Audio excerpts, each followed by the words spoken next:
Ms. Rahayu Mahzam.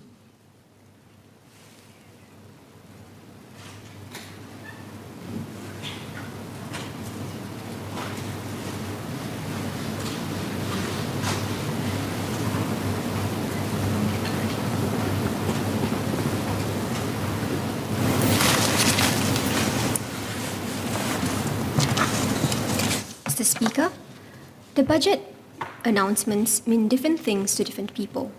Many look out for what the government is planning to do to address day-to-day cost of living issues. Some look out for whether the government will do more to address their areas of concern and matters they champion. For the members of this House, the budget debate and the Committee of Supply debate provide the opportunity for us to talk about issues that are close to our hearts and to highlight areas for the government to look at more deeply. For me, it is also an opportunity to share about everyday heroes who advocate for important issues in the community, who quietly work hard to improve their lives and that of others, and in their own ways contribute to nation building. There are two people I would like to speak about today. I want to first introduce you to Dr. Chen Shiling. Dr. Chen is a medical doctor trained in internal medicine and who has special interests in dementia and intellectual disability, ID. When she was in junior college, she had the opportunity to volunteer at Mines to provide support to individuals with ID. She shared candidly that at the beginning, the experience was daunting, and after her first session, she was not certain if she would do it again. Despite her reservations, she continued to help out at Mines over the years. After graduating from medical school and becoming a doctor, she volunteered in her free time to give medical care to patients with ID. This is challenging because typically patients with ID also have multiple medical issues. Aside from that, what Dr. Chen came to realize was that it was also necessary to track the health and well-being of the parents and caregivers. Patients with ID depend on their caregivers for many things, including but not limited to compliance with medication, nutrition, and therapies. Their health largely depends on the ability of their caregivers to manage their care. This means the health and well-being of the caregivers also need to be addressed, especially as they age. Dr. Chen therefore developed a holistic healthcare approach for aging caregivers and their adult children with ID, addressing also social issues and bringing together multidisciplinary stakeholders on the same platform. This is a fairly niche area relating to healthcare, and although seemingly logical, it is a refreshing and efficient approach on the issue. Only someone in the sector and familiar with working with such families would appreciate the specific challenges they face and curate the appropriate solutions. I believe this area of work is very important. We have heard in recent times the call to provide more support for families with children with special needs. I will touch more on this in my speeches for the COS debate. I'm happy that the government has responded to this call. In particular, Minister Chan Chun Sing's and Minister Masagos Zulkifli's replies to recent PQs gave assurance that the government will continue to strengthen efforts and will work with the community to provide this support and build an inclusive society. Dr. Chen has been championing this cause of caring for patients with ID and their caregivers as a family unit for many years. She has been working with government agencies to see how this effort can be made accessible to more in Singapore. As a parent of a child with ID, I'm heartened and glad that there are people like Dr. Chen who look out for the needs of those with special needs and their caregivers. They don't only volunteer their time, but seek to find solutions to make things better for others, especially for those who are vulnerable. Dr. Chen shows how it is so important to walk the talk.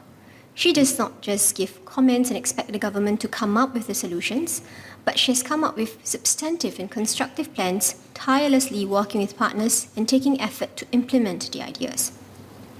The other person I would like to talk about today is Mr. Hafiz Kasman. Mr. Hafiz is a graduate from Singapore Management University, SMU, who co-founded Kinobi Asia.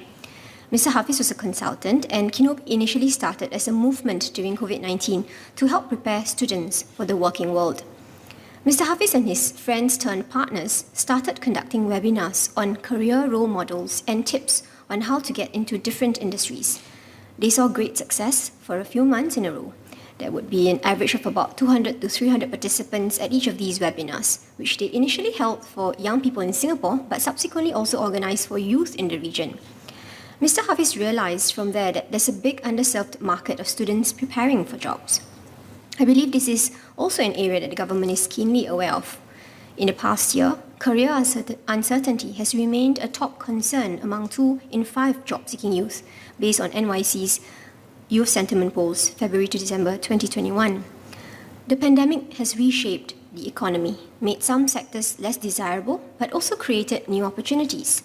Those who were about to enter the workforce had to adjust, like everyone else, and prepare for this new world. For several years, even before the pandemic, the institutions of higher learning had developed their career guidance framework. When the pandemic hit, these services needed to be strengthened and updated to address current needs. There were efforts by NYC and Young NTUC to provide resources for the youth to learn about growth sectors and how to prepare themselves for the working world. For example, the Youth Tech program launched by NYC for youth to gain work insights in the increasingly important area of technology and digitalization creates pathways for young people to learn new skills and gain tangible experiences. Another example is the Career Symposium entitled Lit Discovery, organized by Young NTUC as part of the Skills Future Month in July last year. There were online webinars, workshops, as well as virtual mentoring and masterclasses to equip youth and young working adults with the necessary technology and soft skills to pivot into new and evolving job roles in the growth sectors. I think the provision of support for our youth remains acute and necessary. Aside from career guidance, mentoring should also be an area that the government continues to develop. In fact, Mr. Hafiz, whom I was speaking about, is himself a champion of mentoring. He's the co-chairman of the Mentoring AFA and also oversees Mara Mentoring, one of the MCube programs, which aims to accelerate the career and personal progression of high-potential Malay Muslim undergraduates by connecting them to a dedicated community of successful early career professionals. Mr. Hafiz has also managed to turn his passion into a business opportunity. What started as a series of webinars during COVID-19 has today become a business setup with 51 university partners across Indonesia, Singapore, and Philippines using its services. Kenobi provides free career tools and services for all students, such as resume builder and jobs preparation courses, augmented with a job portal. Kenobi sees itself as a technology partner for university career services, driving a systemic change. They create, replace, and augment the institution's career platforms, enabling career services staff to do more to serve their student population. Mr. Hafiz said that Kenobi is thriving with the support of the government and the Singapore ecosystem. The SG Startup Grant was a great catalyst in helping his team to do this full-time. They also had guidance from Enterprise SG, as well as the Singapore Business Federation, in getting them plugged into the regional ecosystem. His alma mater, SMU, has supported them via their incubator, by connecting them to the alumni base in Indonesia, and by partnering with Kenobi across initiatives like SMU FinTech Symposium. Dr. Chen Shiling and Mr. Hafiz Kasman, our people, are pieces of the puzzle in realizing our vision of a fairer, more inclusive society. In renewing and strengthening our social compact, the government needs to address areas of concerns, especially for groups who are vulnerable and have been most affected by the pandemic. But part of the deal must be that of active participation of our people in augmenting government efforts. My ask is therefore as follows. Firstly, I hope the government continues to channel funds for better services and support for families with children with special needs. The needs are acute and varied, and we need the government to provide the framework for whole of society to come on board in this journey of making our society more inclusive. Secondly, it is important that the government builds on efforts to support young individuals to explore career opportunities. There is value in enhancing the resolution of this support through developing the framework for mentoring. Many of us have had the good fortune of meeting someone in our lives who have guided us, shown us what's possible, and brought us to a completely different trajectory in our lives.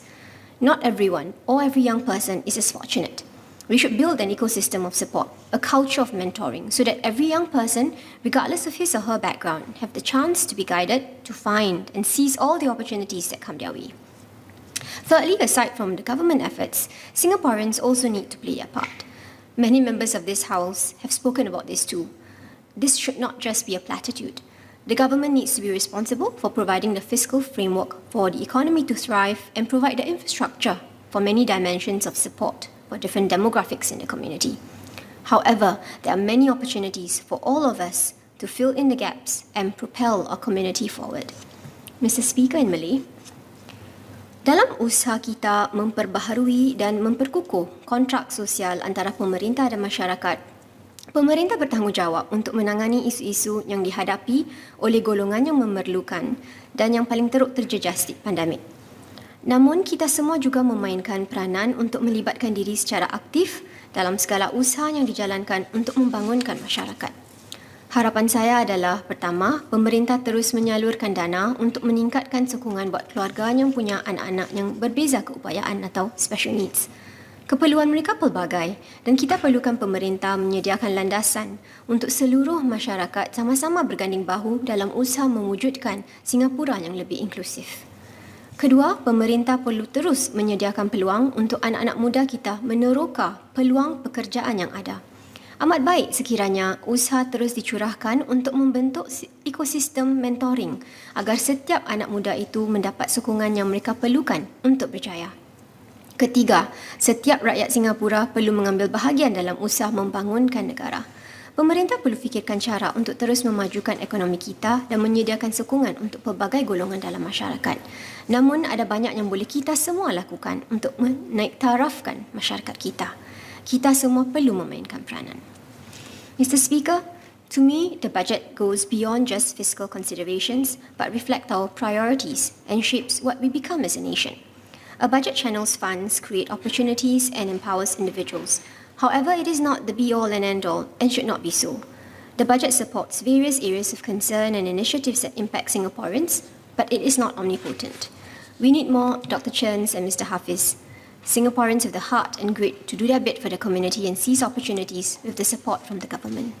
This year's budget debate is carried out against the backdrop of many unsettling international developments. I hope we can find solace in the strength and unity of our people to share the load and take advantage of the opportunities before us. The budget is a significant driving force towards the creation of better prospects and empowerment of individuals as we chart our new way forward together. Mr. Speaker, I support the budget.